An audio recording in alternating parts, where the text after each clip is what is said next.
पंढरपूर पासून अवघ्या 15 मिनिटांच्या अंतरावर पंढरपूर करकंब रस्त्यावर धोत्रेज ग्रँड प्रायव्हेट लिमिटेड घेऊन आले आहेत पंचतारांकित सुविधांनी युक्त हॉटेल ग्रँड। तसेच पुण्या मुंबईच्या धर्तीवर सर्व सुविधांनी युक्त hotel Shriyash restaurant, veg non veg permit room bar, प्रशिक्षित कुक व होस्टिंग सेवा हॉटेल ग्रँड मध्ये उपलब्ध आहेत। 50 एसी रूम्स, 3500 स्क्वेअर फुटाचा सुसज्ज बकवेट हॉल, भव्य एसी सूट्स, टेरेस गार्डन, भव्य लॉन आणि चेंजिंग रूम सहित स्विमिंग टँक, प्रशस्त पार्किंगची सुविधा। पंढरपूर नजीक असलेल्या हॉटेल ग्रँड या सुसज्ज आणि पंचतारांकित सुविधांनी युक्त hotel grand, hotel Shriyas restaurant, veg non veg permit room बार, पंढरपूर करकंब रोड। संपर्क 02186 24 22 45। ताज्या घडामोडी पाहण्यासाठी आमच्या YouTube चॅनलवरील PVR म्हणजेच पंढरी वार्ता या न्यूजला सबस्क्राइब करा आणि शेजारील बेल आयकॉनवर क्लिक करा। पंढरपूर तालुक्याच्या राजकारणात भोसे आणि भोसे परिसरातील सर्वसामान्य जनतेच्या पाठबळावर स्वर्गीय यशवंतभाऊ पाटील, स्वर्गीय राजूबापू पाटील यांनी या गटाचं नेतृत्व करताना अतिशय प्रभावी भूमिका बजावल्यामुळेच आता जिल्हा परिषद पंचायत समिती निवडणुकीत या गटातून स्वर्गीय राजूबापू पाटील यांच्या पत्नी श्रीमती प्रफुल्लता पाटील यांना मोठा प्रतिसाद मिळत असल्याचं दिसून येत आहे।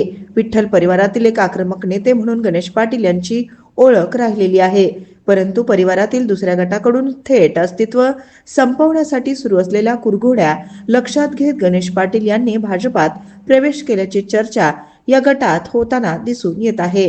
परंतु गणेश पाटील हे भोसे गटातील गावभेट दौऱ्यातून आपली भूमिका मतदारांसमोर मांडताना दिसून येत आहेत आणि याच भूमिकेबाबत बोलताना पहा काय म्हणाले गणेश पाटील। जाणीवपूर्वक म्हणता येणार नाही। जिल्हा परिषद पंचायत समितीच्या निवडणुकीच्या पूर्वी नगरपालिकेच्या वेळेस आमच्या बैठका झालेल्या होत्या आणि त्या बैठकांमध्ये काय काय गोष्टी झालेल्या होत्या हे प्रसारमाध्यमांना सगळं माहीत आहे। त्या कालावधीत परिवार एकसंघ ठेवायचा ह्या दृष्टिकोनातून काय पावलं उचलली गेली होती, परंतु त्या दृष्टिकोनातून तशा पद्धतीचं काही घडलं नाही।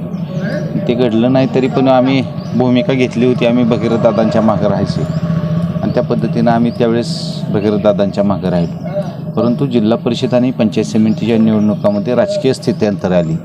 राजकीय स्थित्यंतरामध्ये दोन्ही राष्ट्रवादी काँग्रेस पार्टी एकत्र आल्या आणि ते एकत्र आल्यानंतर जे AB फॉर्मचं अधिकार आहेत ते अधिकार राजकीय वरच्या वरिष्ठ मंडळींनी त्याच ठिकाणच्या लोकप्रतिनिधींना देण्याचं भूमिका बजावली आणि या ठिकाणी मेंढापूरच्या सभेमध्ये त्यांनी वक्तव्य करत असताना बोलून दाखवलं की मी AB फॉर्मच मिळू देणार नाही।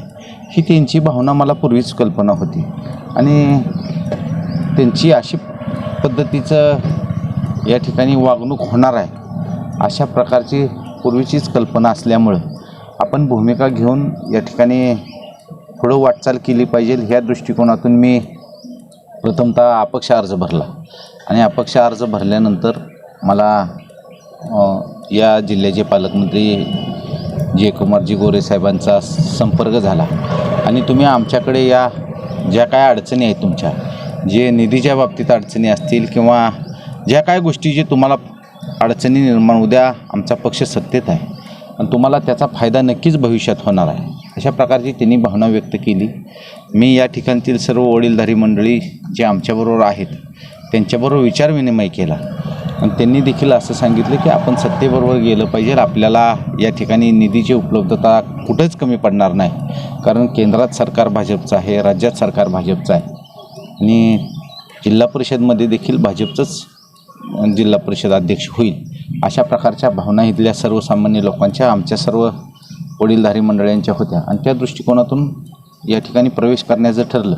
प्रवेश करण्याचं ठरल्यानंतर आम्ही या ठिकाणी पांडुरंग परिवाराचे जे नेते आहेत प्रशांत मालक परिचारक यांच्याबरोबर बसलो आणि या तालुक्यातील राजकीय स्थित्यंतरावर आम्ही बसत असताना आमचा समिट झाला आणि ते समिटहून आम्ही एकदम या ठिकाणी कुठली जिल्हा परिषद गट कोण उभा राहिल्यानंतर निवडून येईल अशा प्रकारच्या भावना व्यक्त झाल्या आणि त्या हिशोबानं प्रत्येकाला जिल्हा परिषद पंचायत समितीमध्ये निवडून येणाऱ्या उमेदवाराला उमेदवारी देण्याच्या दृष्टिकोनातून पक्षानं देखील या ठिकाणी पाठपुरावा केला आणि त्या दृष्टिकोनातून आम्ही प्रवेश केला आणि आम्हाला AB फॉर्म मिळाला। तुम्ही आणि चेअरमन साहेबांनी राष्ट्रवादी काँग्रेस चांगला वाढवला, पक्षासाठी तुम्ही प्रामाणिक काम केलं, पण पक्षात अशा कुरघोड्या होतील असं तुम्हाला कधी वाटलं होतं का? या ठिकाणी अशा पद्धतीच्या गोष्टी घडणार आहेत, अशा पद्धतीनं होईल असं कधीही वाटलेलं नव्हतं. परंतु घडते आणि एक कानोसा लागत असतो राजकारणात. आपण ज्यावेळेस काम करत असतो त्यावेळेस लक्षात येतं की पुढचा माणूस आपल्यावर कुठंतर आपल्याला अडचणीत आणण्याच्या दृष्टिकोनातून प्रयत्नशील राहणार आहे. आणि त्या दृष्टिकोनातून त्यांनी तसा जाणवलं आम्हाला. त्यानंतर आम्ही निर्णय घेतला. दादा, मेंढापूर येथे बोलताना अभिजित पाटील असंही म्हणाले की यशवंतराव चव्हाण, शरद पवार यांच्या विचारधारा तुमच्या कुटुंबाने अनेक दशकांपासून जोपासल्या होत्या आणि तुम्ही त्यापासून आता दुरावला गेलाय. काय ती त्यांची भावना आहे, ही आमची भावना नाही. या ठिकाणी ते काय म्हणतात ह्याच्यावर मी जास्त उत्तर देणं हे महत्त्वाचं नाही. वैयक्तिक माझी भावना काय, माझ्या लोकांची भावना काय आणि या जिल्हा परिषद गटात प्रगतीच्या दृष्टिकोनातून वाटचाल करायची कशा पद्धतीची आहे ह्या भावना महत्त्वाच्या आहेत आणि त्या दृष्टिकोनातून आम्ही वाटचाल करतो. दादा, विठ्ठल सहकारी साखर कारखाना अडचणीत असताना देवेंद्र फडणवीस हे कारखान्यावर आले होते आणि लोकसभा वेळी त्यांनी आश्वासन दिलं होतं की 3 महिन्यात विठ्ठलच्या कर्जाचं पुनर्गठन करू आणि पुढे 347 कोटी रुपयाची थक आम्ही कारखान्याला मिळाली. भाजपबद्दल यामुळे विठ्ठल परिवारात एक आत्मीयता, विश्वास वाढला असं वाटतं का? या ठिकाणी हा प्रश्न तुम्ही विठ्ठल कारखान्याच्या चेअरमनला विचारायला पाहिजे होता. तुम्ही लोकसभेच्या वेळेस यशवंतराव चव्हाणांची जी विचारधारेबद्दल आता तुम्ही बोलताय त्यावेळेस त्याचा तुम्हाला विसर पडला होता. दादा, तुम्ही जिल्ह्यामध्ये सक्षम ग्रामपंचायत चालवत आहे.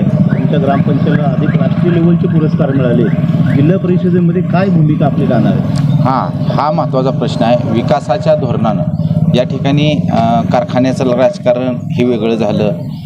ही इलेक्शन हे सर्वसामान्यांच्या कुटुंबाशी निगडीत असलेलं इलेक्शन आहे. म्हणजे घरकुल असेल, पाण्यासाठी असेल, आरोग्यासाठी असेल किंवा पाटबंधारे विभागाचं असेल, ह्या सगळ्या गोष्टी ह्या इलेक्शनमध्ये येत आहेत आणि त्या दृष्टिकोनातून मी भविष्यात काम केलेलं आहे. चांगल्या पद्धतीचं काम माझ्याकडून झालेलं आहे. ज्या निधी असतील किंवा जे सर्वसामान्य माणसाला वैयक्तिक लाभाच्या गोष्टी असतील त्या देण्याच्या बाबतीत आम्ही अग्रेसर आहोत आणि तशा पद्धतीचं काम या ठिकाणी तुम्हाला बघायला भेटत असेल.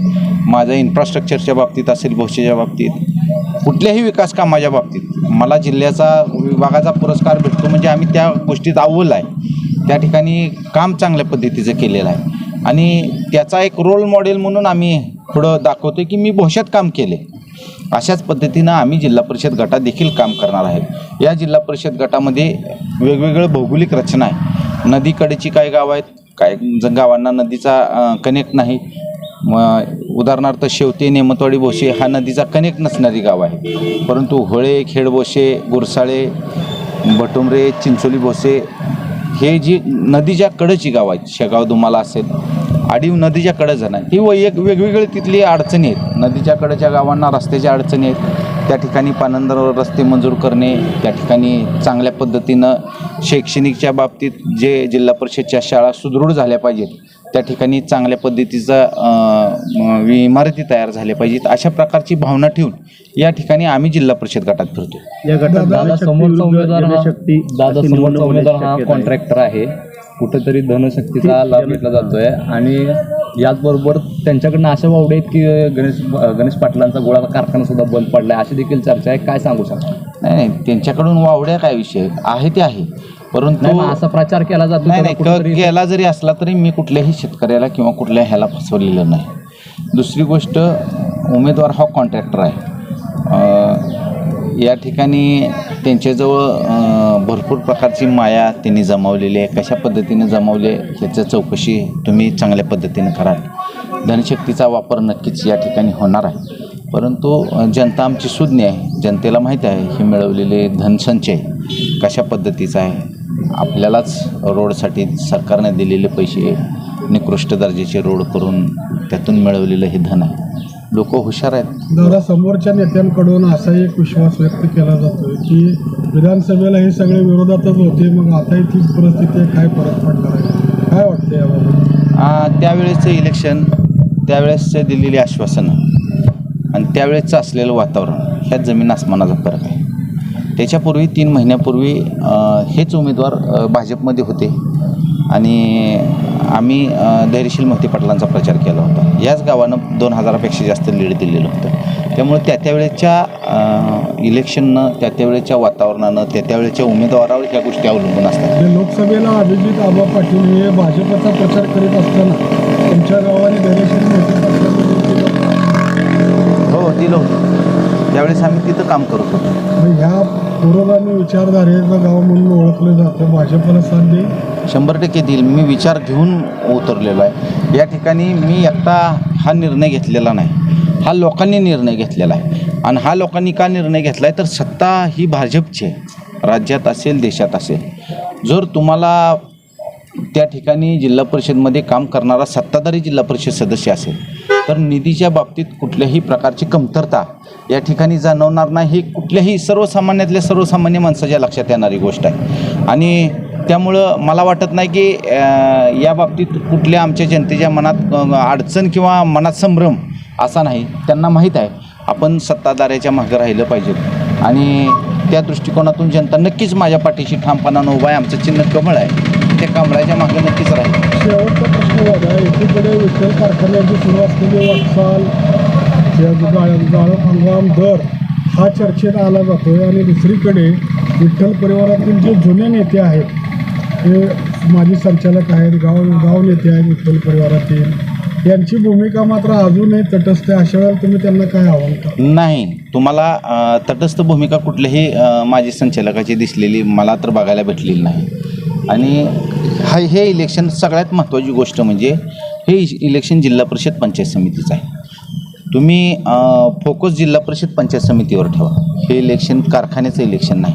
त्यामुळं मूलभूत गरजा ज्या शासन तुम्हाला देणार आहे त्या मूलभूत गरजावर आपण बोललेलं योग्य. आपण ते कशा पद्धतीने त्याचा विकास करू, निधी कशा पद्धतीनं आणू, मी ह्या पदावर असताना मी किती निधी आणला, मी किती प्रगती केली, तशाच पद्धतीनं तुम्ही बोलला तर योग्य राहील. कारखान्याच्या इलेक्शनच्या वेळेस कारखान्याच्या इलेक्शन बाबतीत बोललं तर हे चांगल्या पद्धतीचं सोयीस्कर होईल. जर आपण कारखान्याच्याच इलेक्शनच्या बाबतीत किंवा कारखान्याचा ह्या जिल्हा परिषदमध्ये आणायला लागला तर ही गोष्ट कुठं तर संयुक्तिक नाही किंवा ती डायव्हर्ट करण्याचा प्रश्न. तुम्ही विकासावर बोला, तुम्ही निधी किती आणला, तुम्ही त्या गावाला किती निधी दिला, तुम्ही कुठल्या कुठल्या पद्धतीचा निधी उपलब्ध करून देण्याचा प्रयत्न या ठिकाणी केला, या गावाच्या अडचणी काय, या गावाला जिल्हा परिषद शाळा कशा पद्धतीनं सुदृढ करता येईल, या गावाला आरोग्यसेवा कशा पद्धतीने चांगली देता येईल, अशा पद्धतीवर तुम्ही प्रश्न विचारा किंवा त्याच्यावर तुम्ही हे इलेक्शन खेळा. इलेक्शन कारखान्याच्या इलेक्शनच्या वेळेस आपण ह्या विषयावर बोलू.